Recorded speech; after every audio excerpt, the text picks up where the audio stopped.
윤 대통령 탄핵 심판 선고를 앞두고 정치권은 승복 의사 진정성 공방을 벌였습니다. 여야의 막판 장애 여론전도 계속되고 있는데요. 네, 김기흥 국민의힘 대변인, 최창렬 용인대 특임 교수와 함께 정치권 소식 짚어보겠습니다. 두 분 어서 오십시오. 안녕하세요. 예. 자, 서두에도 말씀을 드렸습니다만 승복 의사 진정성 공방을 벌이고 있다 이런 표현을 썼는데 지금 여야가 주말 동안 상대 승복 메시지는 진정성이 없다 이렇게 이야기를 하면서 지금 상대방을 깎아내리고 있는 상황인데 이런 지금 여야의 공방은 어떻게 보고 계신지요? 아무래도 이제 안철수 의원인가요? 김두관 전 의원도 보면 여야가 공이 어떤 승부 인정하는 그런 의견을 같이 냈으면 좋겠다 그러다 예. 보니까 기자들이 아마 양당 공이 오늘 관련 질문을 한 것 같습니다. 그래서 저희 국민의힘 같은 경우는 예전에 권영세 비대위원장도 그렇고 권성동 원내대표도 얘기를 했습니다. 근데 오늘 다시 한번 그거를 확인을 했고요. 예. 단심 아닙니까? 그리고 저희가 문제 제기를 하는 건 뭐냐면 문제를 제기하고 그래야지만 결론이 났을 때 저희가 납득이 되는 거 아닙니까? 그런 과정이기 때문에 민주당에서 얘기하는 것처럼 어떤 불복의 밑자락을 깔기 위해서 저희가 문제 제기를 하는 게 아님을 저희 분명히 하고 싶고 야당에서도 제가 알기로는 그 이재명 대표께서 유튜브에 나오셔가지고 얘기를 하셨는데 좀 더 공식적인 어떤 말씀을 해주십사 하는 게 저희의 바람입니다. 예. 교수님께서는 어떻게 보세요? 이제 와서 승복 여부를 가지고 여야가 얘기하는 것도 참 이해가 안 가는 거죠. 승복을 안 하면 어떡할 겁니까? 제가 볼 때는 이 승복을 안 할 도리가 없어요. 여야 마찬가지예요. 승복 안 하면 제가 아무리 여러 가지 경우의 수를 생각해봐도 승복 안 하는 방법이 없어요. 탄핵 찬반 세력들 입장에서야 뭐 시위 같은 거 할 수가 있겠죠. 자신의 의견을 얘기할 수가 있는데 그런 불복하고 지금 이제 여야 정치권 제도권이 얘기하는 불복하고는 다른 거거든요. 불복 여부를 가지고 얘기를 하는 게 별로 의미가 없고 예. 그러니까 지난번에 그 국가 원로 국회의장이라든지 당대표했던 이런 여러 국가 원로들이 했던 얘기가 있어요. 여야가 결의안을 좀 채택해달라. 그건 의미가 있을 것 같아요. 여야가 이제 공식적으로 국회 차원에서 하는 거니까. 시간이 글쎄 언제 선고가 날지 모르니까 대체적인 전망은 이제 이번 주말 뭐 이런 주말이라는 게 토요일을 얘기하는 건 아니고 목금 정도 얘기를 하는 것 같은데 그때까지라도 이렇게 여야가 서로 또 서로 승복한다고 얘기하면서 상대방은 승복 안 할 거라고 얘기하고 하여튼 우리나라 대한민국 여야는 어쨌든 간에 틈만 나면 상대방 정당 끌어내리고 이제 깎아내리라는 게 아주 그냥 고질병이 됐기 때문에 이거 가지고도 서로 또 이걸로 싸우는 거고 제가 정말 고소를 금치 못하겠던데 아무튼 이게 또 현실이니까 그래서 국회 차원의 결의안이 어렵다면은 서로 이렇게 못 믿는다는 말이죠.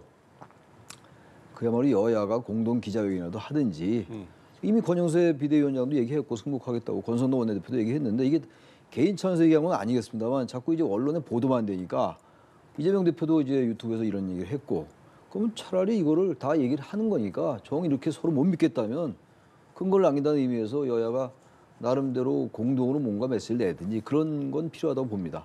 네. 승복 의사 진정성에 대한 부분 사실은 뭐 시간이 지나면 자연스럽게 시간이 답을 가져다 주겠습니다만 지금 교수께서도 언급하신 것이 그러면 어쨌든 공방이 오고 가고 있으니 그 이후에 어떤 방안에 대해서도 한번 생각을 해보자라는 관점에서 말씀을 던져주셨거든요. 저는 교수님이 좋은 말씀을 해주셨기 때문에 그 결의안이 될 수도 있고요. 아니면 공동으로 기자회견을 통해서 허심탄회하게 여야의 입장을 하고 사실 뭐 못 믿으려면 아무것도 못 믿죠. 하지만 서로 간에 신뢰를 주고 상대를 배려하다 보면 나의 주장도 상대를 통해서 확인받는 그런 과정이 어떻게 보면 정치라고 할 수 있는데 아무래도 지금 일종의 기싸움일 수도 있고 또 양쪽에 강성 지지자들이 있기 때문에 그러는데 결국은 국민들이 모든 것을 바라보고 있습니다. 그래서 국민을 믿고 제가 볼 때는 저는 개인적으로 이번 주에 나올 가능성은 좀 희박하다고 보거든요. 그래서 충분히 기간이 있는 만큼 이번 주에 여야가 뭐 국정협의체도 있지 않습니까? 국정협의체에서 정책도 중요하지만 국민들이 이 부분에 대해서 불안해한다면 이 부분부터 어떻게 보면 양당이 공히 어떤 결과에 대해서 승복한다는 차원에서 같은 메시지 모여서 서로 이제 악수도 하고 같은 목소리를 내는 그런 시간을 갖는 게 또 중요할 것 같습니다. 네, 필요성에 대해서는 두 분이 공감해 주시다 보니 가능성에 대한 의문도 드는데요. 어떤 의견 가지고 계신지요?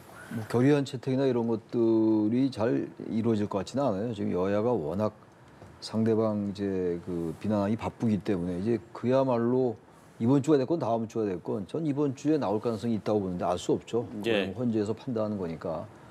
뭐 다음 주까지 나오지 않겠어요? 아무리 그래도 모르죠. 또 3월 26일 날 이재명 대표의 2심 있죠. 공직선거권 예. 2심 때문에 그 이후에 또 이 헌재가 이게 결정 선고를 내려야 된다는 그런 주장을 또 여당이 하고 있기 때문에 모르겠습니다. 어떤 여러 가지 변수가 있긴 있습니다만 아무튼 말도리가 없는 것이고 근데 지금 이 상황 속에서 여야가 손잡고 저도 이렇게 말씀을 드렸습니다만 그렇게 잘 안 할 것 같아요.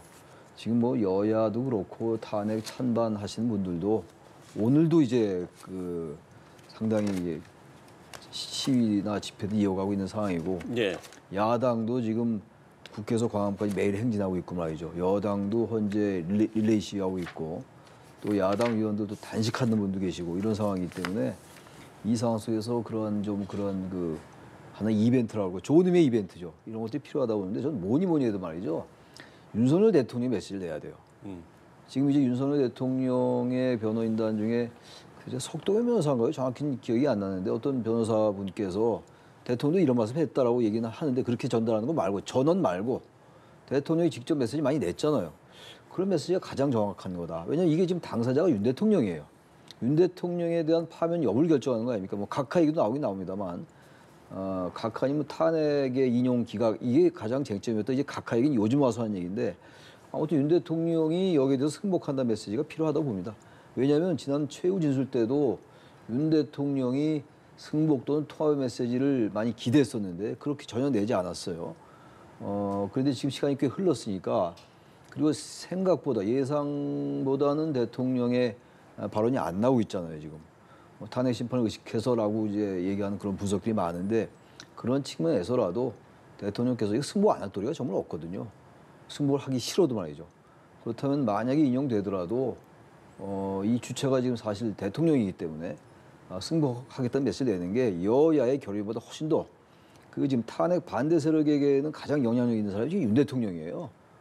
지금 여당의 여러 지금 강성 의원들도 많은 발언을 쏟아내고 있습니다만 윤 대통령보다 더 그 탄핵 반대하는 분들에게 영향을 행사하는 분이 있나요? 없지 않습니까? 그래서 이렇게 여야가 정말 공이 서로 이렇게 못 믿고 이런 거까지도 마지막까지 얘기를 한다면 대통령께서 국민에 대한 어떤 봉사라는 차원에서라도 대통령이 뭐 통합이나 이런 승복의 메시지를 아직 내지 않았잖아요. 지금이라도 그런 메시지가 필요하지 않을까. 이 서로 간에 뭐 이렇게 못 믿는다면 좀 그거는 대통령이 국민들이 대통령을 뽑아준 국민들에 대한 하나의 도리 아닐까 그런 생각도 합니다. 예, 지금 이제 교수께서 말씀을 해주신 대로 윤석열 대통령이 과연 승복 메시지를 낼 것인가 이 부분도 지금 관심을 받고 있는 사안인데 일단 여권 일각에서도 승복하겠다는 메시지를 요구하는 목소리도 있어서요. 네. 이 부분은 좀 어떻게 보세요? 그러니까 그 말씀하신 것처럼 이제 석동현 변호사가 얘기를 했습니다. 그래서 제가 그 부분을 말씀드리자면 예. 헌법재판소 결과에 대통령이 당연히 승복할 것이다. 승복을 안 하거나 못하는 경우는 생각할 수 없다 이렇게 말씀을 하셨거든요.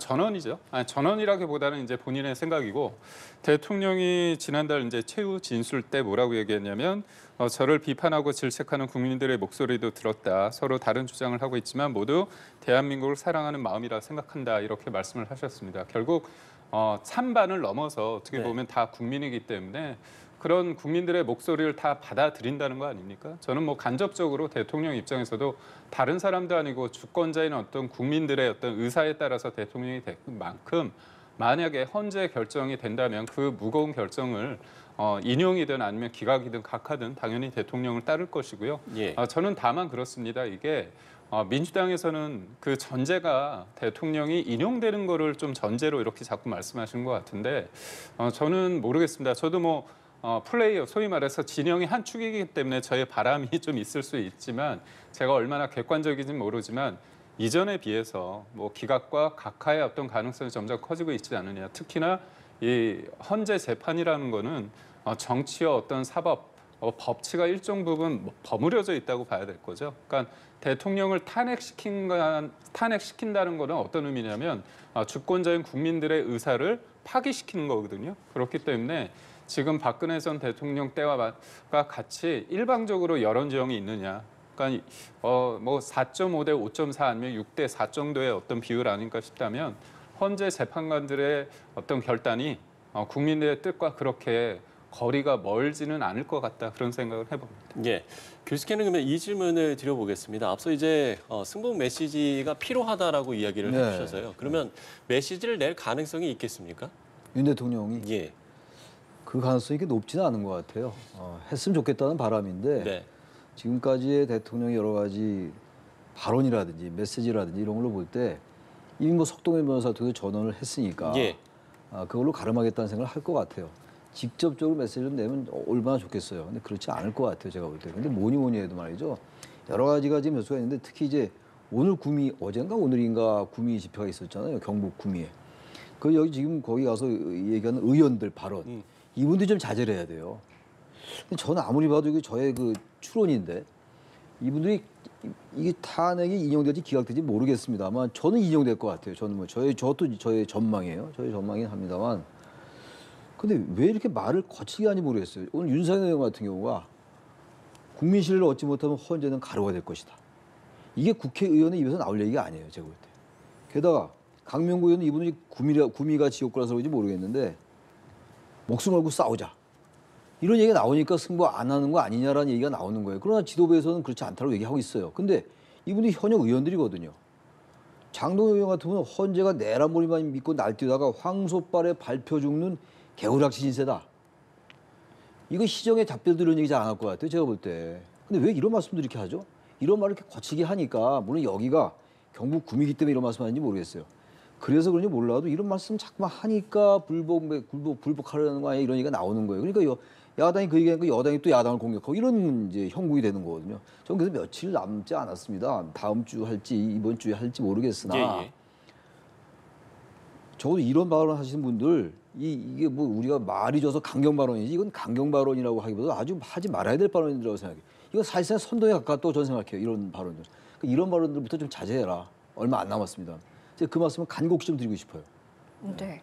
저희가 이제 몇 가지 질문을 두 분께 드리면서도 시기에 대한 언급이 몇 번씩이나 나왔습니다. 그만큼 지금 시점에서 결국에는 선고가 언제 나올 것이냐에 모두가 이제 촉각을 곤두세우고 있기 때문일 텐데 물론 헌재 결정입니다만 지금 상황에서 조금 우리가 구체적으로 언제 나올지를 추론을 해본다라고 했을 때 언제 정도로 예상을 하시는지? 저도 뭐 기자분들이 쓴 기사나 이른바 밖글 형태의 수많은 분들이 이제 보내주시는데 저는 사실 늦어진다는 얘기를 한 2, 3주 전부터 계속 얘기를 했습니다. 왜냐하면 이게 처음에는 굉장히 속도전 있게 기일을 진행했는데 사실 그 공판 기일을 진행함에 따라서 사실과 다른 것들이 많이 나오고 있습니다.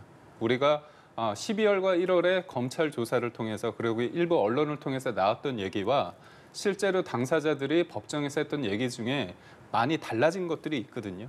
그러니까 홍장훈 1차장 같은 경우는 그 메모 관련해서 문제가 너무 컸기 때문에 한 번 더 기일을 지정해서 나왔습니다. 그리고 곽정근 전 사령관 관련해서도 이분에 대해서 민주당 쪽에서 뭔가 회유를 했다. 사실상 저는 위증 교사를 했다고 할 정도로 있는데 그런 여러 가지 민주당이 처음에 그 두 분에 대해서 뭐라고 얘기했냐 12월 6일 날 스모킹 건이다. 그렇기 때문에 내란 프레임이 큰 힘을 받는 데 있어서 중요한 역할을 했던 분들이거든요. 근데 그분들의 어떤 진술과 메모가 무너지기 시작하는데 그때 민주당에서 했던 반응이 여러 가지 어떤 중에서 한두 개가 그냥 거기 때문에 대세에 지장 없다 얘기를 했습니다. 근데 문제는 대통령이 석방됨으로써 수사권 자체의 본질적인 것부터 흔들리기 시작하는 거예요. 그리고 헌법재판관들도 본의 아니게 제가 볼 때는 어떤 의도가 있다, 편향돼 있다를 떠나서 국민들이 볼 때 이분들이 굉장히 속도 있게 했고 그다음에 무엇보다도 헌법과 법률을 적용하는 데 있어서 충분히 대통령의 방어권이 보장되느냐 이 부분에 대해서 국민들이 볼 때는 중도에 있는 분들이 볼 때 조금 너무 일방적이다 그런 생각을 한 겁니다. 그래서 결국은 그분들도 이제 결정문을 써야 되거든요. 결정문은 본인의 그냥 감정이나 어떤 주관을 쓸 수 있는 게 아니라 법의 논리대로 하나하나 맞춰가야 됩니다. 근데 그 과정 속에서 12월과 1월과의 어떤 여론 지형이 바뀌었다는 거죠. 그렇다면 이분들이 눈치를 봐서가 아니라 국내 의사를 대변해서 어떻게 보면 대통령이 된 위치이기 때문에 헌법과 법률에 있어서 어떤 위반이 있더라도 과연 파면에 이를 정도까지의 중대성이 있느냐 이 부분을 본다고 했을 때 고민이 깊어질 수밖에 없다. 그런 관점에서 제가 볼 땐 시간을 두고 할 수밖에 없다고 생각했고 그런 과정 속에서 일부 언론에서는 이분들이 사실상 지금 선고 기일뿐만이 가기 전에 이미 이제 사실관계를 다루는 그 부분에 머물고 있다 여전. 그래서 실질적으로 어떤 혐의가 있다면 그 혐의에 대해서 법 적용을 위헌이다. 아니면 위헌이 아니다. 그렇다면 위헌이라면 중대하느냐. 여기까지도 아직 나가지 못했다는 얘기가 있거든요. 그렇다면 이런 것들을 일주일 내에 과연 소화할 수 있느냐. 저는 불가능하다고 봅니다. 네, 물론 결정에 필요한 이제 충분한 시간이 있어야 할 겁니다. 이제 교수께서도 이번 주가 될지 다음 주가 될지 모르겠다라고 하셨습니다만, 그러면 이제 보셨을 때 이번 주, 다음 주 중에 뭐 이때였으면 좋겠다, 이때인 게 낫겠다라는 의견은 따로 있을까요? 아니, 제가 뭐 그런 얘기를 할 수 있는 상황은 아니고 이때가 좋다 저때가 좋다라기보다도 정확하게 헌재가 판단하는 게 중요해요. 지금 여러 지 우리 대변인께서 여러 말씀을 하셨는데 지금 이제 탄핵에 반대하는 분들의 기본 논리들을 말씀을 쭉 하셨어요. 근데 보세요. 대통령이 석방된 건 말이죠. 그 구속 취소가 이제 인용된 거였잖아요. 그건 뭡니까? 계속 70여 년 동안 수십 년 동안 날로 계산하던 거를 시간으로 계산하지 않았다고 해서 석방이 된 거잖아요. 인용이 됐고 검찰이 직시한 거 하지 않았고 그래서 석방된 거예요. 마치 지금까지 헌재의 재판이 뭔가 잘못되고 이런 쪽으로 자꾸 논리를 연결시키려 하는데 그렇지 않아요, 전혀. 이건 정확하게 얘기해야 돼요. 그리고 헌재 재판과 형사 재판은 분명히 다릅니다. 또 여러 가지 아까 우리 대변인님은 말씀 안 하셨는데 내란죄를 철회한 것에 대해서 헌재가 문제가 있다고 얘기를 많이 합니다만 내란죄 철회한 것도 아니에요. 내란죄라는 게 지금 내란 혐의, 내란의 우두머리 혐의로 대통령이 지금 피고인이잖아요, 지금 윤 대통령이. 근데 이런 부분을 형사재판처럼 다뤄보지 않겠다라는 거였다고. 다시 말하면 내란 혐의가 있는데 이 내란 혐의를 형사재판정처럼 형법에 위반되는지를 다뤄보지 않는 거예요. 근데 그걸 내란죄 철회했다고 얘기하면서 내란죄로 탄핵 소추를 의결한다면 왜 내란죄 철회하느냐? 따라서 헌재가 잘못했다. 이런 논리 구조거든요. 이게 잘못됐다고 말씀드리는 것이고 또 한독수 총리나 홍장원 전 국정 1차장 이분들은 두 번이나 증인으로 세웠어요. 본인들이 원했던 거 여당에서 대통령 측에서 말이죠. 방어권이 보장이 안 된 게 없다고요. 그리고 나서 또 지난주 14일 날 탄핵 심판이 있을 거라는 예상이 있었는데 또 연기되고 있잖아요. 보장되고 있다고요. 근데 지금 특히 대통령 측이나 이 여당에 계신 분들이 끊임없이 얘기하는 게 헌재의 어떤 그 절차의 문제. 물론 공수처의 그 절차의 문제를 지난번에 서울중앙지법의 지규현 판사가 지적을 했죠. 수사권의 명확성이 없다. 근데 명확성이 없다고 단정하지 않았다고요. 이러한 명확성이 없는 걸로 보일 수 있으니까 이걸 상급심의 판단을 받아보라는 취지로 해석할 수 있는 거예요. 근데 이걸 완전히 단정을 해가지고 공수처가 문제가 있다라고 해석들을 하는 거는 잘못됐다. 그 말씀 드리는 거 어쨌든 간에 지금 몇 개의 그게 있지 않습니까? 비상계엄 선포가 헌법에 위반되느냐 되지 않았느냐. 또 국무회의 절차가 있었느냐 없었느냐. 포고령 유로가 위헌적이냐 위법적이냐. 몇 개 있었지. 정치인 체포 지시, 선관위 압수수색한 거 이런 것. 예. 그런 것들이 헌법이 위반되고 불법적이냐. 그것이 그러나 대통령 파면할 정도냐 따지는 거에 정확히 말씀하셨어요. 우리 대변인 말씀하셨는데 이렇게 이거 보는 거 정확히 맞는 말씀인데 자꾸 여러 가지 얘기를 해요. 무슨 민주당이 회유를 했다. 이게 탄핵 공작이다. 내란 풀이다. 그럼 대한민국의 그 사법기관이 내란 풀임에 말려서 내란의 우두머리로 기소한 겁니까? 이것도 검찰을 너무 준사법기관이 합니다만 검찰에 대한 이것도 폄훼가 될 수 있어요. 이건 형사재판과 이 탄핵 재판이 완전히 다르지 않는다 하더라도 기본적으로 다른 거예요. 근데 이걸 너무 자꾸 이렇게 얽어부려가지고 법원에서 얘기하면 안 된다. 그래서 이게 사실관계조차 다루기 시작했다라고 말씀하시면 제가 볼 때 그거는 동의하기가 좀 어려워요. 딴 말씀 다 동의할 수 있다 하더라도. 근데 아직은 이제 다시 원점으로 돌아가서 거기 사실관계를 다투는 상황까지 왔다. 따라서 늦어질 수밖에 없다. 늦어져야 된다라는 그런 주장을 하시는 거라면 제가 정확히 들은 건지 모르겠는데 예. 그 주장이 좀 동의하기 어렵다. 그 말씀 좀 드립니다. 예, 알겠습니다. 자, 다음 이슈로 넘어가 보죠. 윤 대통령 탄핵 심판 선고가 임박했다는 관측 속에 여권 잠룡들은 서서히 행보를 재개하고 있습니다. 한동훈 전 대표 엿새 만에 공개 행보에 나섰고 또 유승민 전 의원 오는 18일에 TK 지역을 방문할 예정입니다. 이런 여권 잠룡들의 움직임은 어떻게 보고 계신지요? 한동훈 전 대표 같은 경우는 좀 목적 의식이 확실하게 이렇게 움직이시는 거잖아요. 그래서 본인이 책을 내고 북콘서트를 통해서 이제 지지자들을 만나면서 여러 가지 메시지를 내고 있는데 지난주에 이제 대통령이 석방됨으로 해서 약간의 본인이 생각했던 어떤 계획이 좀 차질이 있는 것 같습니다. 왜냐하면 사람들이 볼 때 대통령이 탄핵이 기각되거나 각하될 가능성이 있는데 너무 좀 앞서가는 거 아니냐. 그리고 무엇보다도 한동훈 전 대표와 대통령과의 관계에 대해서 좋지 않다는 건 다 알고 있지 않습니까? 그러다 보니까 본인의 원래 계획은 조금 중단을 한 것 같아요. 그리고 오늘이 또 일요일이다 보니까 교회를 찾아서 어떻게 보면 우리가 앞서 다룬 어떤 이슈처럼 탄핵에 대한 어떤 찬반으로 해서 대한민국이 조금 갈등, 대결 구도에 있지 않습니까? 그래서 어떤 거기 현장에 계신 목사님을 통해서 같이 이야기를 하면서 어떤 통합적인 메시지를 이게 또 본인이 대통령이 되고자 한다면 통합의 리더십이 굉장히 중요치 않습니까? 그런 메시지를 위해서 내고 있고 또 하나는 이제 TK 지역에 대해서 안철수 의원 같은 경우는 지난주에 갔다 왔고요. 이번 주에는 이명박 전 대통령을 만난다고 하고 예. 유승민 전 의원 같은 건 이번 주에 TK를 찾는다고 하는데 여하튼 저희가 이제 만약에 조기 대선 국면에 도래를 한다면 결국은 이제 당원과 국민들 민심을 얻어야 되는데 TK 지역이 제가 알기로 한 40%의 당원들이 있거든요. 그렇다면 보수의 어떤 본산이라고 할 수 있는 그곳을 찾아서 본인의 어떤 메시지를 좀 적극적으로 던지고자 하고 또 유승민 전 의원 같은 경우는 박근혜 전 대통령과 기회가 있으면 만나고자 하는 그런 마음이 있으니까요. 그런 어떤 분위기를 좀 만들려고 하는 게 아닌가 싶습니다. 예. 여권 잠룡들의 행보에서 뭐 주목되는 부분이 있습니까?